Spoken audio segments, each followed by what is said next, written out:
नमस्कार दोस्तों, आप देख रहे हैं रॉयल बुलेटिन। प्रधानमंत्री नरेंद्र मोदी आज ग्लोबल फिनटेक फेस्ट पर पहुंचे और देश के फिनटेक रेवोल्यूशन पर बातचीत भी की। उन्होंने इसी दौरान कई विद्वान लोगों पर तंज कसा जो भारत में फिनटेक को लेकर सवाल उठाते थे। पीएम ने कहा कि जब ज्ञान की देवी सरस्वती मां ज्ञान प्रदान कर रही थी तो कुछ स्वयंभू विशेषज्ञ पहले से ही संदेह व्यक्त कर रहे थे।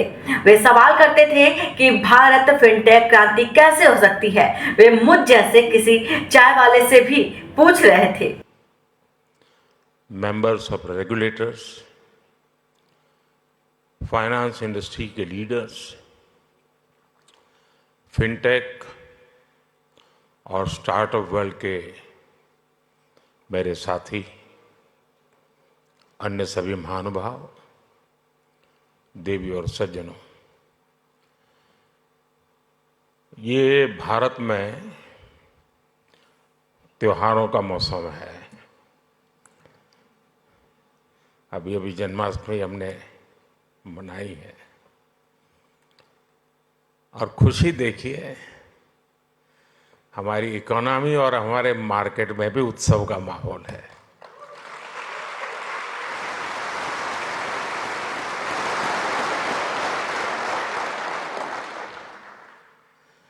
इस फेस्टिव मूड में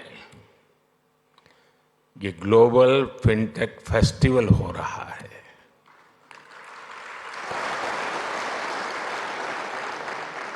और वो भी सपनों की नगरी मुंबई में।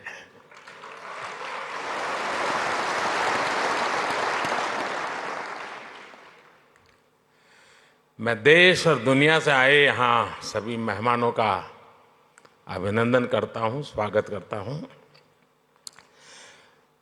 यहाँ से आने से पहले मैं अलग अलग एग्जीबिशंस देख करके आया हूँ। काफ़ी साथियों से गप्पे गोष्ठी करके आया हूँ। हमारे नौजवानों के इनोवेशन का और फ्यूचर की संभावनाओं का एक पूरा नया संसार वहाँ दिखाई दे रहा है।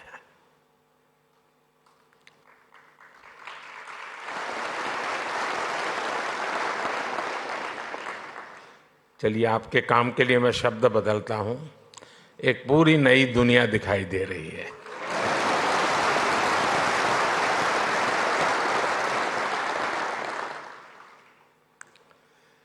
मैं इस फेस्टिवल के आयोजकों को सबको बहुत बहुत बधाई देता हूँ।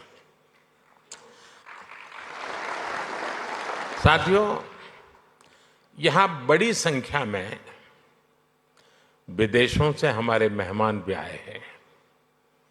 एक समय था जब लोग भारत आते थे तो हमारी कल्चरल डाइवर्सिटी देखकर दंग रह जाते थे, हैरान हो जाते थे।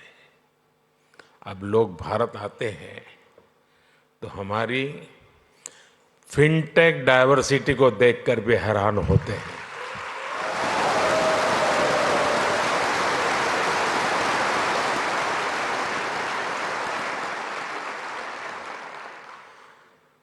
एयरपोर्ट पर लैंड करने से लेकर स्ट्रीट फूड और शॉपिंग एक्सपीरियंस तक भारत की फिनटेक क्रांति चारों तरफ दिखती है। पिछले 10 साल में फिनटेक स्पेस में $31 बिलियन से ज्यादा का निवेश हुआ है।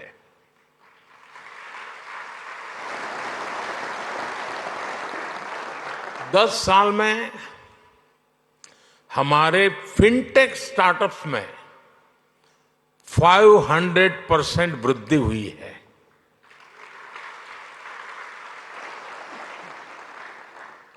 सस्ते मोबाइल फोन, सस्ते डेटा और जीरो बैलेंस जनधन बैंक खातों ने भारत में कमाल कर दिया है।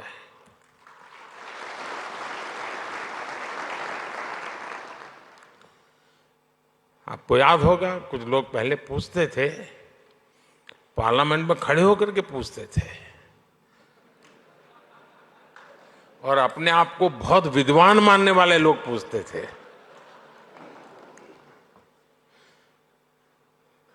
सरस्वती जब बुद्धि बांट रही थी तो वो रास्ते में पहले ही खड़े थे।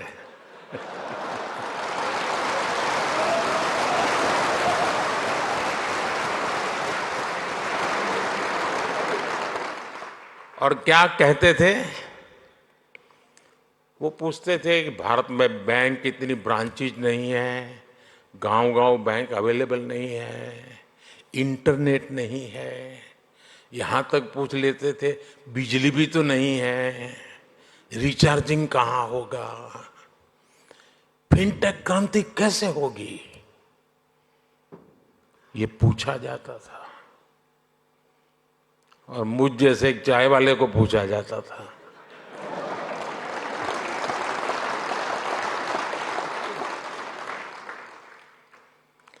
लेकिन आज देखिए, एक दशक में ही भारत में ब्रॉडबैंड यूजर 60 मिलियन यानी 6 करोड़ से बढ़कर 940 मिलियन यानी करीब 94 करोड़ हो गए।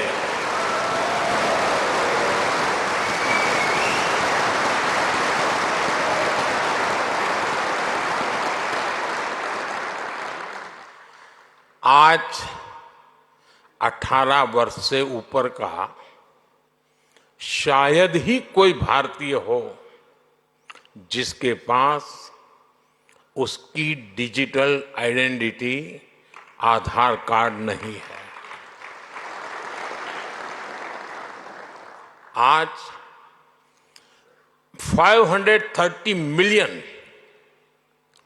यानी 53 करोड़ से अधिक लोगों के पास जनधन बैंक खाते हो गए हैं।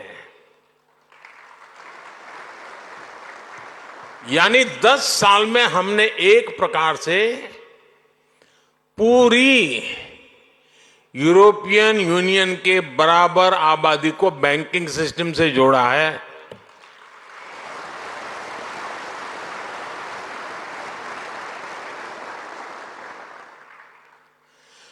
साथियों, जनधन, आधार, मोबाइल की इस ट्रिनिटी ने एक और ट्रांसफॉर्मेशन को गति दी है। कभी लोग कहते थे कि कैश इज किंग। आज दुनिया का करीब करीब आधा real time digital transaction Bharat में होता है।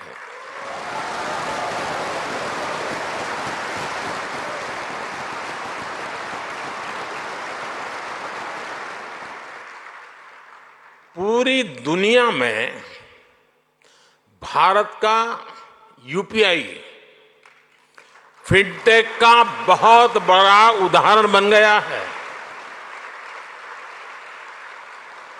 आज गांव हो या शहर, सर्दी हो या गर्मी, बारिश हो या बर्फ गिर रही हो, भारत में बैंकिंग सर्विस 24 घंटे, 7 दिन, 12 महीने चलती रहती है।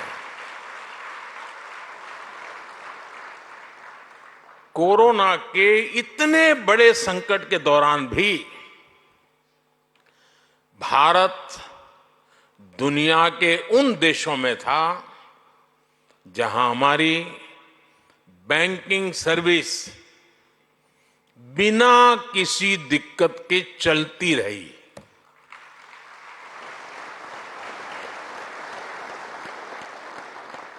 साथियों, अभी 2-3 दिन पहले ही जनधन योजना के 10 साल पूरे हुए हैं।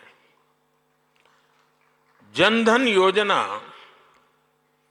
विमेन एम्पावरमेंट का बहुत बड़ा माध्यम बनी है।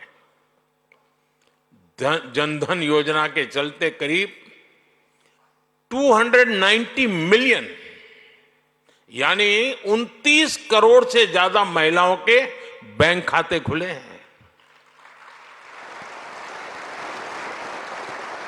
इन खातों में महिलाओं के लिए सेविंग्स और इन्वेस्टमेंट्स के लिए नए अवसर बनाए हैं।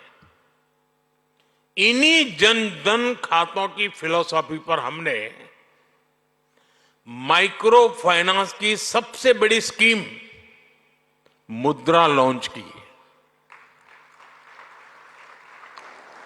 इस स्कीम से अभी तक 27 ट्रिलियन रुपए से अधिक का क्रेडिट दिया जा चुका है। 27 ट्रिलियन।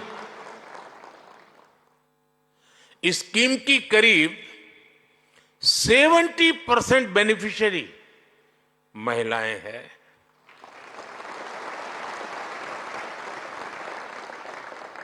जनधन खातों ने महिलाओं के सेल्फ हेल्प ग्रुप्स को भी बैंकिंग से जोड़ा।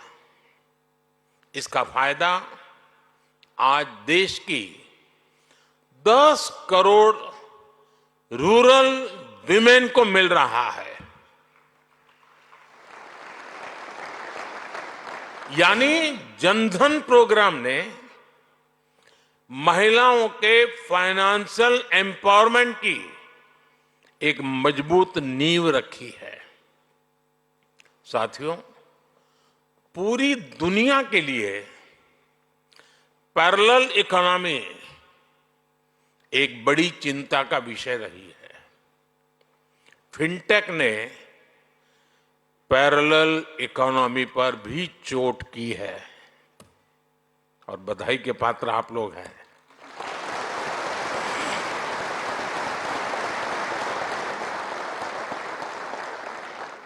आपने ये भी देखा है कि कैसे हम भारत में डिजिटल टेक्नोलॉजी से ट्रांसपेरेंसी लेकर आए हैं।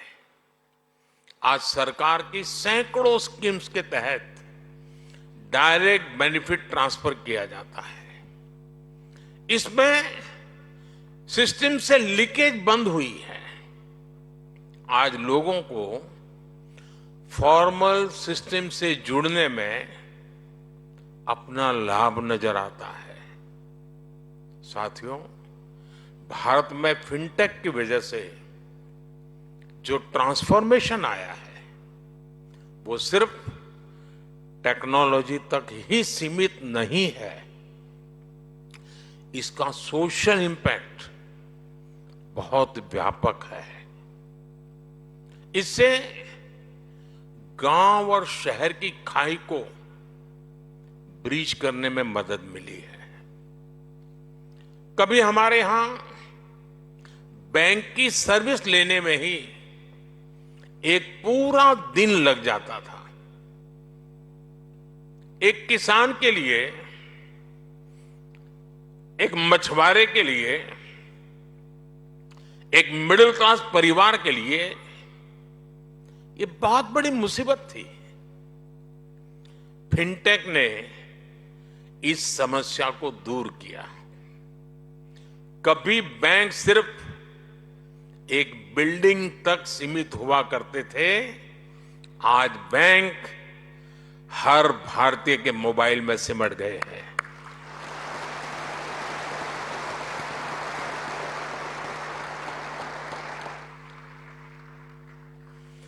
साथियों, फिनटेक ने फाइनेंशियल सर्विस को डेमोक्रेटिक बनाने में भी बड़ी भूमिका निभाई है। Loan, credit card, investment, insurance जैसे प्रोडक्ट सबके लिए आसानी से सुलभ हो रहे हैं। फिनटेक ने एक्सेस टू क्रेडिट को भी आसान और इंक्लूसिव बना दिया है। मैं एक उदाहरण देता हूं।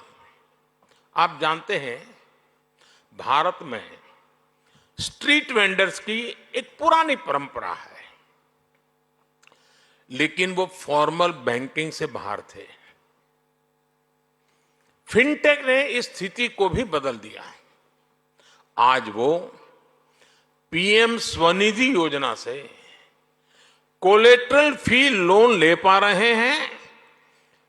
डिजिटल ट्रांजैक्शन रिकॉर्ड के आधार पर उनको बिजनेस बढ़ाने के लिए और लोन मिलता रहता है। कभी शेयर और म्यूचुअल फंड जैसे प्रोडक्ट में इन्वेस्टमेंट बड़े शहरों में ही संभव था। आज गांव और कस्बों में भी इन्वेस्टमेंट के इस एवेन्यू को बड़ी संख्या में एक्सप्लोर किया जा रहा है।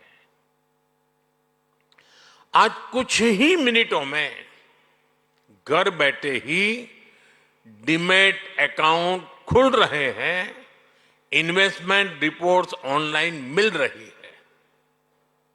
आज बड़ी संख्या में भारतीय रिमोट हेल्थ केयर सर्विस ले रहे हैं, डिजिटली ऑनलाइन पढ़ाई कर रहे हैं, स्किल्स सीख रहे हैं।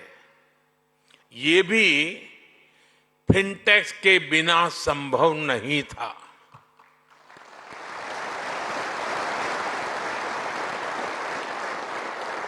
यानी भारत की फिनटेक क्रांति dignity of life, quality of life, उसको बेहतर बनाने में भी बड़ा रोल निभा रही है। साथियों, भारत की फिनटेक क्रांति की उपलब्धि सिर्फ इनोवेशंस के लिए ही नहीं, बल्कि एडॉप्शन लेकर के भी है।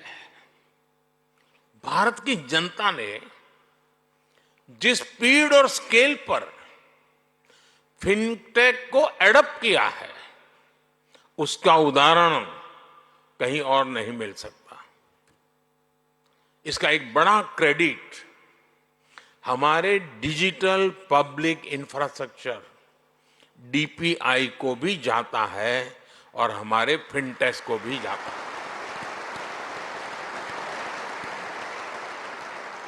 देश में इस टेक्नोलॉजी को लेकर ट्रस्ट पैदा करने के लिए अद्भुत इनोवेशन किए गए हैं।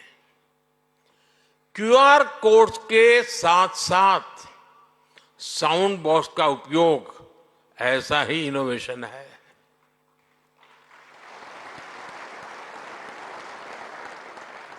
हमारे फिनटेक सेक्टर को सरकार के बैंक सखी कार्यक्रम का भी अध्ययन करना चाहिए। और मैं सब फिनटेक के वाले नौजवानों को कहना चाहता हूं, ये बैंक सखी है क्या? मैं अभी जलगांव आया था एक दिन, तो मैं ऐसी बैंक सखियों से मिला तो बड़े गर्व से कहते मैं एक दिन में 1.5 करोड़ रुपए का कारोबार करती हूं।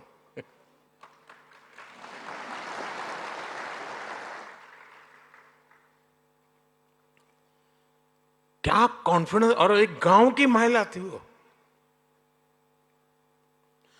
हमारी बेटियों ने गांव गांव में बैंकिंग को, डिजिटल अवेयरनेस को जिस प्रकार फैलाया है, उससे फिनटेक को एक नया बाजार मिला है।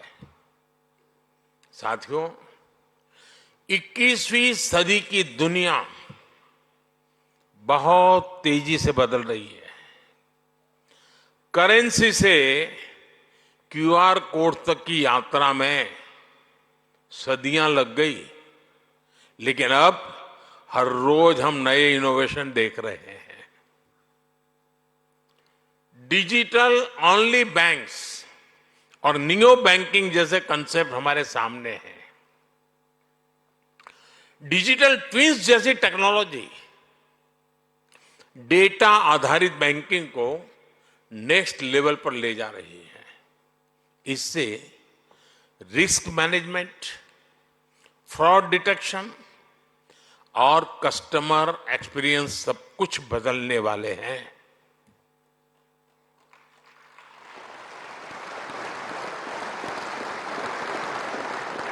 मुझे खुशी है कि भारत भी लगातार नए फिनटेक प्रोडक्ट्स लॉन्च कर रहा है। हम ऐसे प्रोडक्ट तैयार कर रहे हैं जो लोकल है लेकिन उनकी एप्लीकेशन ग्लोबल है।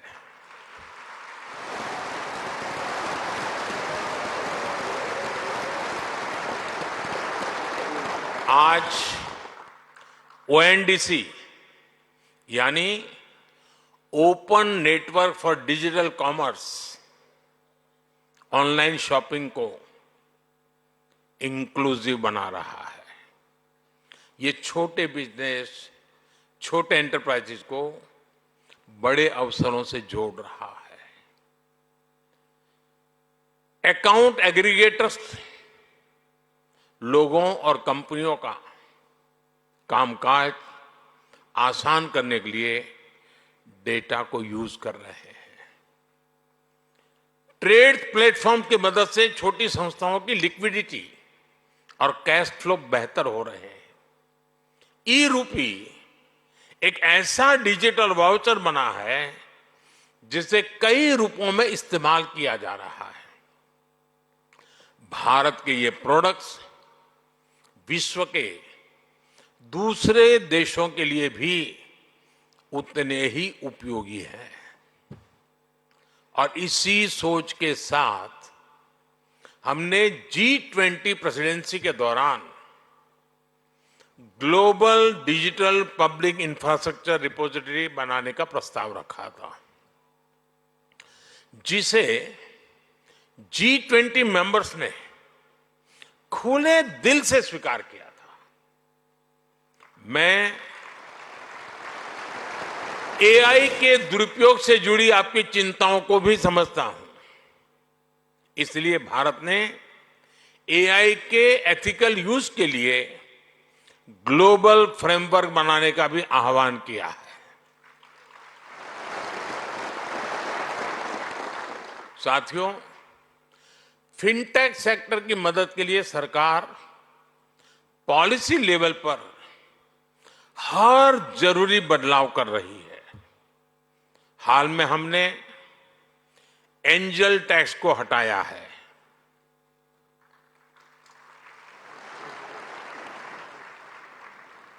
ठीक नहीं किया?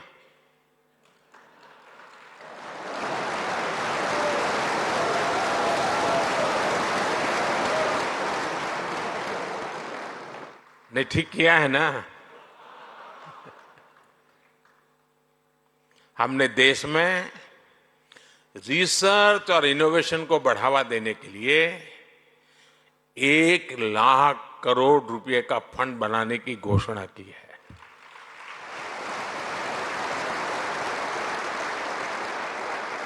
हमने डेटा प्रोटेक्शन कानून बनाया है। मेरी हमारे रेगुलेटर से भी कुछ अपेक्षाएं हैं। हमें साइबर फ्रॉड को रोकने के लिए और डिजिटल लिटरेसी के लिए और बड़े कदम उठाने होंगे। साइबर फ्रॉड स्टार्टअप्स की, फिनटेक्स की ग्रोथ में रुकावट न बने, ये ध्यान रखना भी उतना ही जरूरी है। साथियों, पहले के जमाने में बैंक डूबने वाली है या बैंक डूबी है या डूब जाएगी, ये बात फैलते हुए इंपैक्ट होते होते 5-7 दिन निकल जाते थे। आज अगर किसी व्यवस्था में पता चला कि इस पर साइबर फ्रॉड है, 1 मिनट में मामला पूरा, वो कंपनी गई। फिनटेक के लिए बहुत जरूरी है। और साइबर सॉल्यूशन, उसका बाल मृत्यु बहुत जल्दी हो जाता है।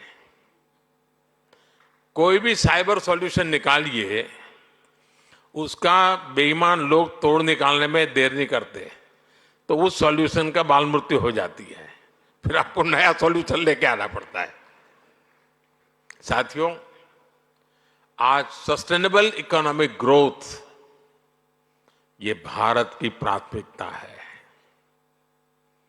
हम स्ट्रांग, ट्रांसपेरेंट और एफिशिएंट सिस्टम्स बना रहे हैं।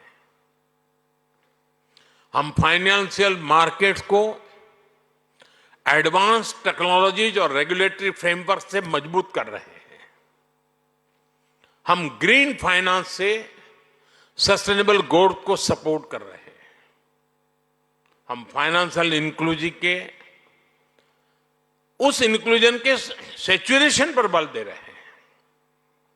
मुझे विश्वास है भारत का फिनटेक इकोसिस्टम भारत के लोगों को क्वालिटी लाइफस्टाइल देने के मिशन में बहुत बड़ी भूमिका निभाएगा।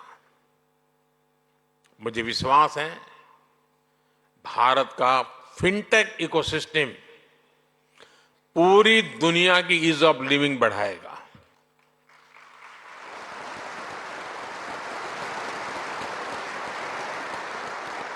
और मुझे मेरे देश के युवाओं की टैलेंट पे इतना भरोसा है और मैं कहता हूं, बड़े विश्वास से कहता हूं, our best is yet to कम।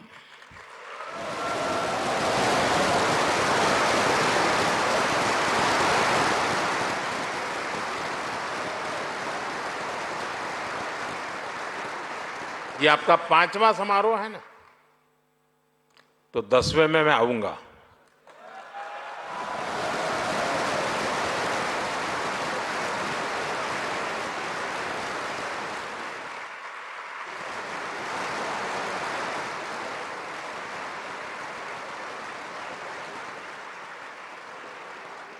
और तब आपने भी कल्पना नहीं की होगी, वहां पर आप भी पहुंचे होंगे दोस्तों।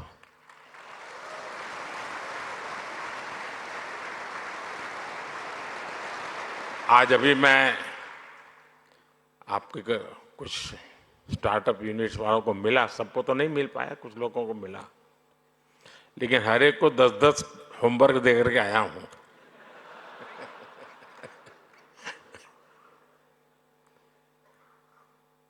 क्योंकि मैं समझ सकता हूं कि ये बहुत बड़ा बदलाव लाने वाला क्षेत्र है साथियों। एक बहुत बड़ा रिवॉल्यूशन हो रहा है और उसकी मजबूत नींव यहां हम देख रहे हैं।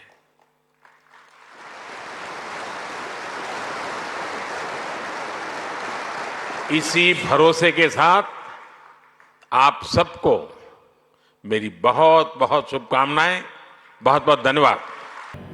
इसी तरह की वीडियो के लिए आप बने रहिए रॉयल बुलेटिन के साथ ही हमारे चैनल को सब्सक्राइब करना ना भूलें। धन्यवाद।